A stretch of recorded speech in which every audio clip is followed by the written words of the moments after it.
Hi friends, இன்றைக்கி September 11ஆம் தேதி பாண்டியன் ஸ்டோர் சீசன் 2ல் இன்றைக்கி என்ன நடக்குது அப்படின்றத பார்க்கலாம்.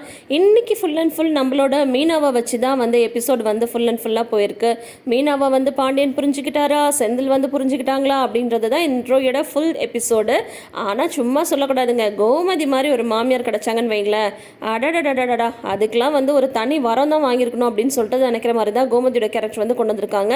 எனக்கு பர்சனலாக கோமதியோட கேரக்டர் ரொம்ப ரொம்ப பிடிச்சிருக்கு. ஒவ்வொரு பொண்ணுமே கல்யாணம் ஆகிட்டு மாமியார் வீட்டுக்கு போகும்போது பார்த்தீங்கன்னா, மாமியார் அவங்களுக்கு ஒரு அம்மா மாதிரி இருக்கணும் அப்படின்ற மாதிரி ஒரு எதிர்பார்ப்போட தான் போவாங்க. அந்த மாதிரியான ஒரு ட்ரீம் கேரக்டராகவே கோமதியோட கேரக்டர் கொண்டு வந்திருக்காங்க. ஸோ அதனாலேயே எனக்கு ரொம்ப பிடிச்சிருக்கு. உங்களுக்கு பிடிச்சிருக்கான்றதை மறக்காமல் கமெண்ட் செக்ஷன் சொல்லுங்கள். சரி, ஓகே, இப்போ இன்றைக்கி என்ன நடந்திருக்கு சொல்லிட்டு பார்க்கலாம். நேற்று மீனா ஆஃபீஸ் போயிட்டு வர மாமா அப்படின்னு சொல்லிட்டு போகிறாங்க இல்லையா. ஆனால் பாண்டியன் பதிலே சொல்லாமல் உள்ளே போயிடுறாங்க. ஆனால் மனசு கேட்காம மறுபடியும் வெளியில் பார்க்குறாங்க. அதுக்குள்ளார மீனா கிளம்பி போயிடுறாங்க. அதையே ரொம்ப ஃபீல் பண்ணி பார்த்துட்ருக்காரு பாண்டியனை. இங்கே உள்ள டைனிங் டேபிள் கிட்ட பார்த்தீங்கன்னா கோமதி வேலை பார்த்துட்டு இருக்காங்க. அப்போது ராஜி கேட்குறாங்க, அத்தை நான் ஏதாவது ஹெல்ப் பண்ணவான்னு கேட்குறாங்க. ஏம்மா நீ காலேஜ் கிளம்பலையா அப்படின்னது, இல்லைத்த இன்னும் கொஞ்சம் டைம் இருக்குது அப்படின்னு சொல்கிறாங்க. ஓ அப்படியா, அப்படின்னா மல்லியும் மிளகாயும் கொண்டு போய் மாடியில் காய வைக்கிறியான்னு சொல்கிறாங்க. சரி அத்தை அப்படின்ட்டு ராஜி சொல்லி முடிக்கல.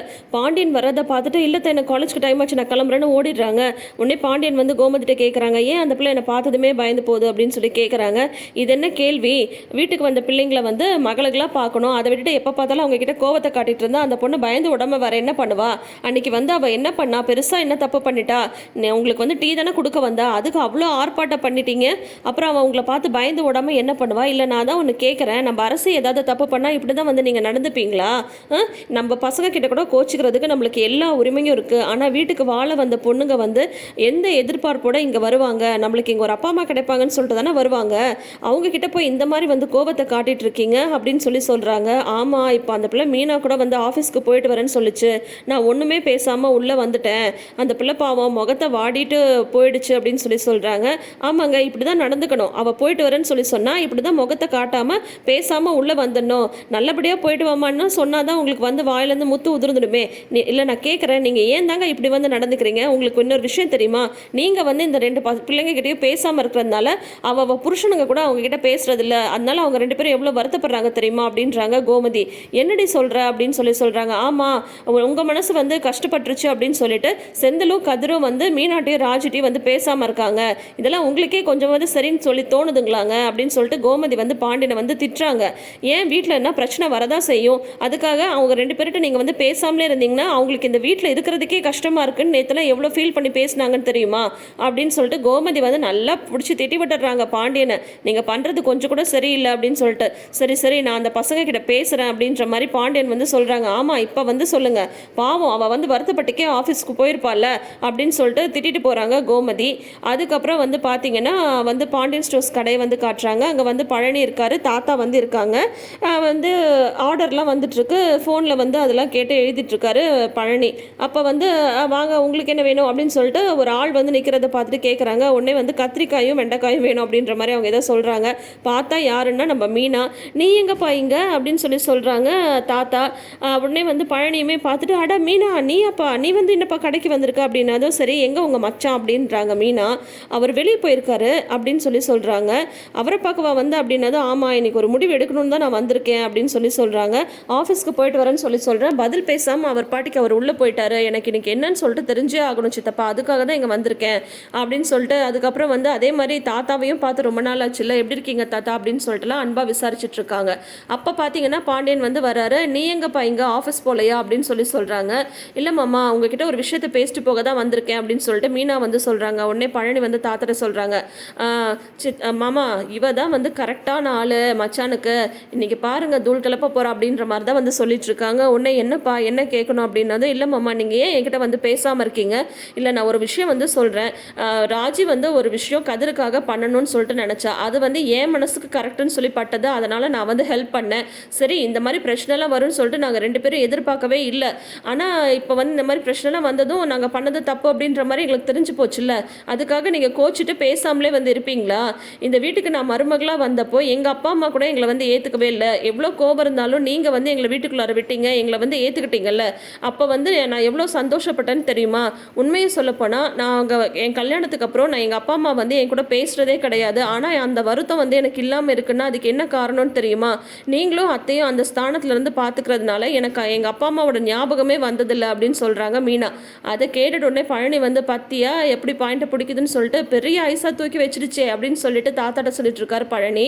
உடனே வந்து பாண்டியனுக்கு அப்படியே மனசே ஒரு மாதிரி லேசாகி போயிடுது. என்னடா இந்த பிள்ளை பாவம் இப்படி சொல்லுதே அப்படின்னு சொல்லிட்டு, எனக்கு எங்கள் அப்பா அம்மா ஞாபகம் கூட வராமல் நான் உங்களை வந்து அந்த ஸ்தானத்தில் வந்து வச்சுட்ருக்கேன். ஆனால் நீங்கள் என்னென்னா நான் ஒரு தப்பு பண்ணிட்டேன்னு சொல்லிட்டு நீங்கள் வந்து பேசாமலே போயிட்டுருக்கீங்க. இல்லை இப்போ உங்கள் கோவம் தணியணும்னா நான் என்ன பண்ணணும் சொல்லுங்கள் அப்படின்னு சொல்லிட்டு ஸ்ட்ரைட்டாகவே கேட்குறாங்க மீனா. அது வந்துப்பா அப்படின்னு சொல்கிறாங்க. நீங்கள் எதுவும் பேசாதீங்க மாமா, நீங்கள் பேசாமல் இருக்கிறது எனக்கு மனசுக்கு வந்து ரொம்ப ரொம்ப கஷ்டமாக இருக்குது.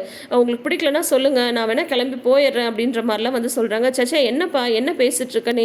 சரி கடைக்கு வந்திருக்க, ஏதாவது குடிக்கிறியா அப்படின்ற மாதிரிலாம் கேட்குறாங்க. நான் ஒன்றும் சாப்பிட்றதுக்காக இங்கே வந்து வரல, உங்ககிட்ட பேசிட்டு இன்னைக்கு ஒரு முடிவு தெரிஞ்சுட்டு போகணுன்றதுக்காகவே தான் வந்திருக்கேன் அப்படின்ட்டு மீனா வந்து சொல்கிறாங்க. இப்போ என்னப்பா உனக்கு, நான் அவங்க கூட பேசணும் அவ்வளோதானே, சரி இனிமேல் நான் நல்லா பேசுகிறேன் சரியா அப்படின்னு சொல்கிறாங்க. ஆமாம் எனக்கு அதுதான் வேணும், எங்ககிட்ட ஏதாவது கோவம் இருந்துச்சுன்னா எங்களை நல்லா கத்தி கூட விட்டுருங்க, ஆனால் முகத்தை பார்த்துட்டு பேசாமல் முகத்தை திருப்பிட்டு போகாதீங்க, அதை வந்து என்னால் வந்து தாங்கிக்கவே முடியல அப்படின்னு சொல்லிட்டு மீனா வந்து சொல்கிறாங்க. சரி சரிப்பா விடுப்பா இனிமேல் நான் இந்த மாதிரிலாம் நடந்துக்க மாட்டேன் சரியா அப்படின்னு சொல்லிட்டு எப்படியோ மருமகளும் மாமனாரும் வந்து ராசி ஆயிடுறாங்க. சரி மாமா நான் ஆஃபீஸ் கிளம்புறேன் அப்படின்னு சொல்கிறாங்க. சரி பார்த்து பத்திரமா போய் இப்போ இங்கேருந்து எப்படி போவேன், நான் வேணா ஒரு ஆட்டோ பிடிச்சி தரவா அப்படின்னு சொல்லி கேட்குறாங்க. அதெல்லாம் வேணாம் மாமா நானே பார்த்துக்கிறேன் அப்படின்றாங்க. அப்புறம் இவங்க வெளியில் வராங்க. அப்போ செந்தில் வந்து கரெக்டாக வண்டியில் வந்து வராங்க. வந்துட்டு பார்த்தீங்கன்னா மீனாவை பார்த்துட்டு அவர் ஒன்றுமே சொல்கிறதில்ல, மீனை பாட்டிக்கு அவங்க நடந்து போகிறாங்க. இதை வந்து பாண்டியன் வந்து பார்த்துட்றாரு. ஏண்டா மீனா வந்து கடைக்கு வந்துட்டு போகுது, அது இப்போ ஆஃபீஸ்க்கு தான் போகுது, நீ பாட்டிக்கு நீ வந்து ஒன்றுமே பேசாமல் வர, போய் அந்த பிள்ளையை போய் ஆஃபீஸில் விட்டுட்டு வா அப்படின்னு சொல்கிறாங்க. அப்பா அது வந்துன்றாங்க. என்னடா அது வந்து அந்த பிள்ளையை பார்த்துட்டு பார்க்காம நீ பாட்டிக்கு வந்து உள்ளே வர, எதுவுமே பேசவும் இல்லை, என்னதான் நினச்சிட்டு இருக்க, முதல்ல போய் அந்த பிள்ளையை வந்து ஆஃபீஸில் விட்டுட்டு வா அப்படின்னு சொல்லி அனுப்பி வைக்கிறாங்க. சரின்ட்டு இவரும் போயிட்டு என்ன பண்ணுறாரு, ஹார்ன் அடிக்கிறாரு டைன்ட்டு. உடனே பார்த்தீங்கன்னா மீனா திரும்பி பார்க்குறாங்க. பார்த்துட்டு இவர் தூரமாக நிற்கிறத பார்த்துட்டு இவங்க பாட்டிக்கு மீனா வந்து நடந்து போகிறாங்க. நான் தான் வந்து ஹார்ன் அடிக்கிறேன்ல, வா வந்து வண்டியில் ஏறு, ஆஃபீஸில் கொண்டு போய் விடுறேன் அப்படின்னு சொல்கிறாங்க செந்தில். இல்லை வேண்டாம், நான் நடந்தேன்னு வந்தேன், நான் நடந்தே போய்க்கிறேன், எனக்கு வந்து வழி தெரியும் அப்படின்னு சொல்கிறாங்க. நான் தான் சொல்லிட்டே இருக்கல வந்து ஏறு அப்படின்னு சொல்கிறாங்க.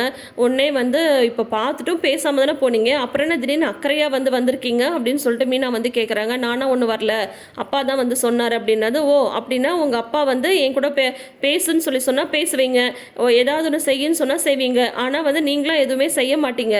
இத்தனை வருஷமாக காதலிச்சு கல்யாணம் பண்ணிக்கிட்டு நீங்களே என்னை வந்து புரிஞ்சுக்கல, அப்புறம் மாமா வந்து என்னை புரிஞ்சுக்கணும்னு நான் எதிர்பார்க்குறதுல என்ன ஒரு நியாயம் இருக்குது? அதில் நியாயமே கிடையாது. முதல்ல நீங்களே புரிஞ்சுக்காதப்போ வீட்டில் வேற யார் என்ன புரிஞ்சுட்டு என்ன பண்ண போகிறாங்க? நீங்கள் ஒன்றும் உங்களோட கரிசலான எனக்கு தேவையில்லை, நான் பாட்டிக்கு நான் நடந்து போகிறேன், நீங்கள் பாட்டிக்கு நீங்கள் போங்க அப்படின்னு சொல்லிட்டு இவங்க பாட்டிக்கு மீனா வந்து வராங்க. வந்தாலுமே இப்படி சொல்லிட்டு வந்துட்டோமே, கண்டிப்பாக அவருக்கு வந்து உரைச்சிருக்கும், குத்திருக்கும், வந்து என்னை நல்லா பார்த்துக்கணும்னு தோணும் அப்படின்னு சொல்லிட்டு இவங்க வந்து நடந்து வராங்க. திரும்பி வருவாருன்ற எதிர்பார்ப்போட. ஆனால் அவர் வந்து பார்த்தீங்கன்னா வண்டி எடுத்து திரும்ப போகிறாரு. இவர் போய் திரும்பி வருவாருன்னு நான் நினச்சேன் பாரு அப்படின்னு சொல்லிட்டு, இதெல்லாம் என் தலையெழுத்து அப்படின்னு சொல்லிட்டு மீனா வந்து அவங்க பாட்டிக்கு போகிறாங்க. அதுக்கப்புறம் ஆனால் செந்தில் வந்து திரும்பி பார்த்து கோச்சிட்ருப்பாலோ, நான் சொல்கிறது கரெக்டு தானோ, நம்ம வந்து புரிஞ்சுக்காமலே போயிட்டோமோ அப்படின்ற மாதிரி யோசிக்கிறாரு. அப்புறம் கடைக்கு போகிறாரு பாருங்க. பாண்டியன் வந்து கேட்குறாரு, என்னடா போனதும் வந்துட்டேன், அந்த பிள்ளை கொண்டு போய் ட்ராப் பண்ணலையா அப்படின்னு கேட்குறாங்க. இல்லைப்பா நான் கூப்பிட்டேன், அவன் வரலன்னு சொல்லிட்டா அப்படின்னது. ஏண்டா அந்த பிள்ளை வரலன்னு சொன்னால் அப்படியே விட்டு வந்துடுவியா? இல்லை நான் உன்னை கேட்குறேன், பொண்டாட்டினா என்ன தாண்டா நீ நினச்சிட்ருக்க, கட்டிட்டு வந்த பொண்ணை வந்து கண்கலங்காமல் வந்து பார்த்துக்க வேண்டாமா? ஏதோ எனக்கு ஒரு கோவம், அவங்கள வந்து திட்டிட்டேன், அதுக்காக வந்து நீ வந்து பேசாமல் இருப்பீங்களாடா? என்ன தாண்டா நினச்சிட்டு இருக்கீங்க? அந்த பிள்ளை யாரை நம்பிட இந்த வீட்டுக்கு வந்து வந்திருக்கு? உன்னை நம்பி தானே கல்யாணம் பண்ணிட்டு இந்த வீட்டுக்கு வந்து வந்திருக்கு. அந்த பிள்ளைகிட்ட வந்து புரிஞ்சிக்க வேண்டாமா? நீ வந்து பேசாமல் இருக்கியாமா? இப்போ நான் கொண்டு போய் விடுன்னு சொல்லிட்டு வரேன், அவள் வந்து வரலன்னு சொல்லிட்டா நீ பேசாமல் வர, கட்டாயப்படுத்தியாவது கூட்டிகிட்டு போய் அந்த பிள்ளையை பத்திரமா ஆஃபீஸில் வந்து விட்டுட்டு வந்திருக்க வேண்டாமா? கல்யாணம் பண்ணிக்கிட்டா மட்டும் போதாது, பொறுப்பாக எப்படி பார்த்துக்கிறதுன்றது தெரியணும். சண்டைன்றது வரதான் செய்யும். பெரியவங்க நாங்கள் ஏதாவது சொன்னால் நீ தானே அனுசரணையாக இருந்தால் அந்த பிள்ளையை வந்து பார்த்துக்கணும். இது கூட உங்களுக்குலாம் சொல்லி தான் தெரியணுமா? நீ எல்லாம் கல்யாணத்தை பண்ணி என்ன தான் பண்ணியோ போ அப்படின்னு சொல்லிட்டு பாண்டியன் வந்து செந்திலை பிடிச்சி திட்டி விடுறாரு. இதுக்கப்புறமாவது செந்தில் வந்து மீனாவை புரிஞ்சுப்பாங்களா என்னன்றதெல்லாம் நம்ம வெயிட் பண்ணி பார்த்து தெரிஞ்சுக்கலாம். ஆக மொத்தம் பார்த்தீங்கன்னா இன்னைக்கு ஃபுல்லாகவே மீனாவோட ட்ராக் போனது ரொம்ப ரொம்ப நல்லாவே இருந்துச்சு. ஸோ தொடர்ந்து வீடியோஸ்க்கு நம்ம சேனலை வந்து சப்ஸ்கிரைப் பண்ணிக்கோங்க. நோட்டிஃபிகேஷன் பெல் ஐக்கானில் ஆல் சிம்பல் கிளிக் பண்ணிக்கோங்க. தேங்க்யூ.